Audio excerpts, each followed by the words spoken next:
April 1-ന് പുതിയ സാമ്പത്തിക വർഷം തുടങ്ങുകയാണ്.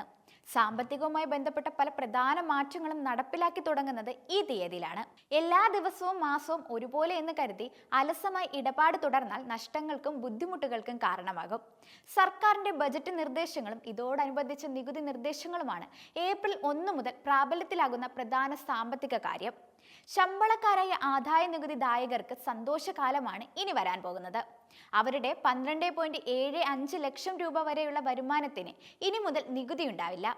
പുതിയ നികുതി വ്യവസ്ഥ സ്വീകരിച്ചവർക്കാണ് ഈ പരിധി ബാധകമാവുക.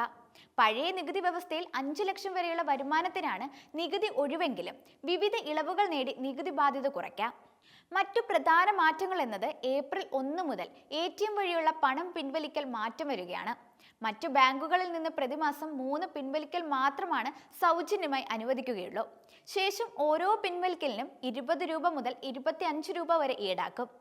SBI, Punjab national bank, Canara bank തുടങ്ങിയവ വരുത്തിയ അക്കൗണ്ടിൽ മിനിമം ബാലൻസ് സുരക്ഷിതമാക്കുന്നതുമായി ബന്ധപ്പെട്ട മാറ്റങ്ങൾ ഏപ്രിൽ 1-ന് പ്രാബല്യത്തിൽ വരും.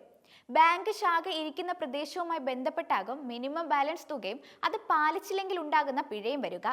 നഗരങ്ങളിലാകും മിനിമം ബാലൻസ് തുക കൂടുതലായി വരിക. റിസർവ് ബാങ്ക് നിർദ്ദേശപ്രകാരം പോസിറ്റീവ് പേ സിസ്റ്റം നടപ്പാക്കുന്നതിന്റെ ഭാഗമായി 50,000 രൂപയ്ക്ക് മുകളിൽ ചെക്കുകൾ നൽകുന്ന ഉപഭോക്താക്കൾ അവർ നൽകുന്ന ചെക്കുകളുടെ പ്രധാന വിവരങ്ങൾ ബാങ്കിന് നൽകേണ്ടി വരും.